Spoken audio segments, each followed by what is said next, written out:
2.5 weeks into our 5-week adventure this summer of Holly and Harvey Travels. And this is a sort of a lag period where we're driving from about 1,150 miles from Vancouver, British Columbia, all the way down into just outside of San Francisco at Yosemite and Sequoia National Parks. I just want to say, Harvey's been driving the entire time. He's a very, very good driver, and I wanted to thank you. I got pulled over the other night by the police, and I rolled down my window, and the police officer looked down at me and he said, "You drinking?"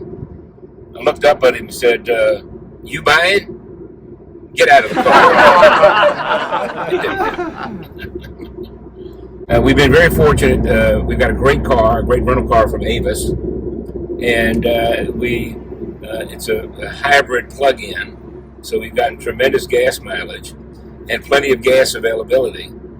So anyway, we thought we'd take this opportunity to just kind of give a slight review of some of the thoughts we've had at this point, some of the things we've observed, and some of the things that could be beneficial to you in your summer travels, if that's what you decide to do later on in June or July and August of this year.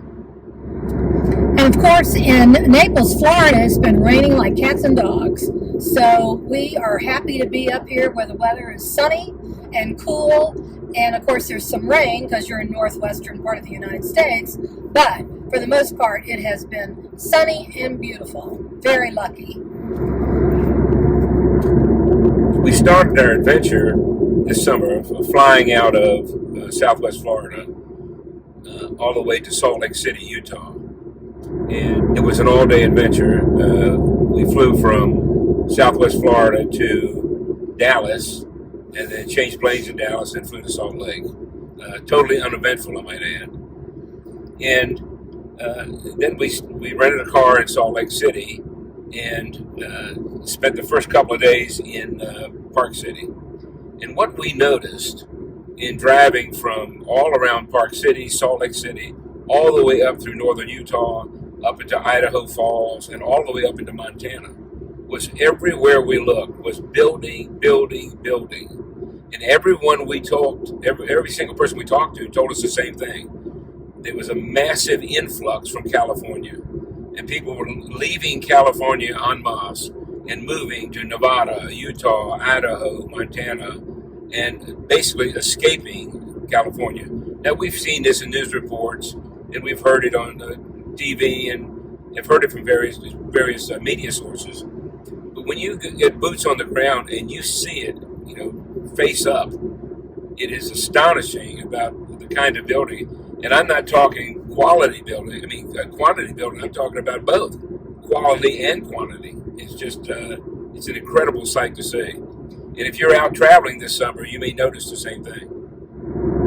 Now, for those of you who have been watching these videos and our reports from out on the road here in the western part of the United States and Canada, you may have plans yourself to travel over the course. Many people have made comments on our pages saying, "I'll be there in 2 weeks," or "I'm coming out there," or indicating they may be doing similar to what we're doing.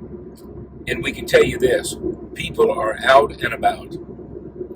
I don't know what inflation has done. I don't know what's going on with the economy. I don't want to make political statements about what's happening here and there. But despite all that, people are out and about and spending like there's no tomorrow. I don't know if they're doing it on credit cards or mortgaging their homes or whatever. But it's just fascinating to us. Every hotel we stay at is full. The roads are full. Even though we're on the fringe season, and it hasn't been that crowded, but it's been much more crowded than we expected to see. So if you were out this summer, if you're going to be out during the course of the regular summer, the rest of the summer, you might take note of the fact that people are traveling. They're out and about, and they're spending like there's no tomorrow. One of the things that I've noticed in driving, especially in this country, is that there are some beautiful, beautiful landscapes.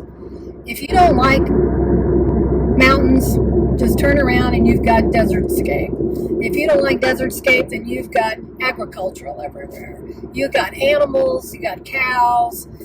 Everywhere you turn is a new vista. You've got all the mountains obviously on this side, Mount Hood, Mount Rainier, and the other ones in Mount Baker, and they're all snow-capped. In fact, last night they actually had some snow in the mountains, and we had rain here. But it has just been eye-opening to see what this country looks like.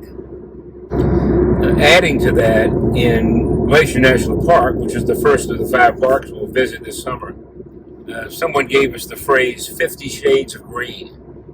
I don't know if I've ever heard that before, but there really are at least 50 shades of green.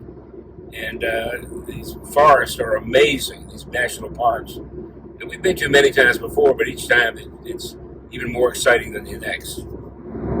So, Harvey, what was your takeaway in Vancouver? We've been there many, many times before. We've taken cruises out of there, and we've gone to visit there, and we've rented cars and driven around.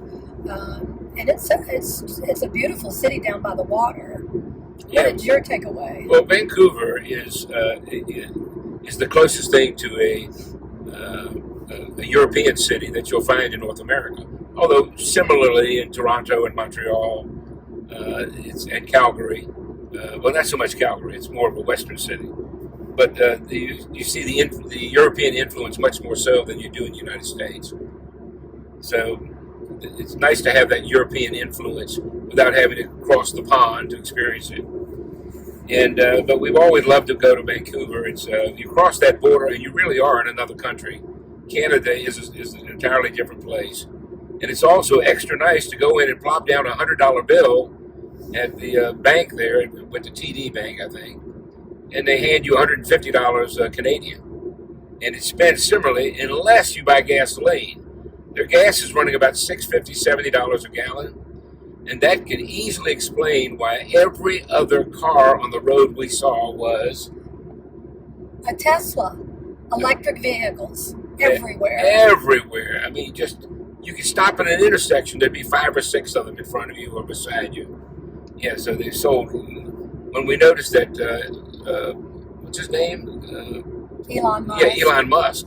He just a few days ago he was given his paycheck for the year, $45 billion. We must have gotten half of that from the people who bought them just in Canada alone, because they are driving electric cars. And if you want people to buy electric cars in America, start charging $7 a gallon for gas, or $8 a gallon as they've had in the past, and you'll see very quickly how quickly people are going to be jumping into electric cars. But we've been averaging about $3.50 a gallon, and we've been averaging about 45, 50 miles a gallon in this car, so we don't feel much of a pinch in that sense.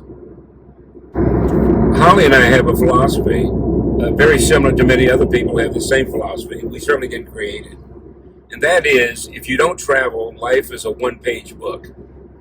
And travel is the only thing you can spend your money on, and that'll make you richer. And it's to get out and about and see people in their different forms of life, their different ways of life. It's an incredible experience. It's the kind of glue that brings everything you've ever known or learned in history and about other people and other lands and other countries and other cities. It all brings it together and kind of sticks it all together and makes it much more three-dimensional, much more realistic.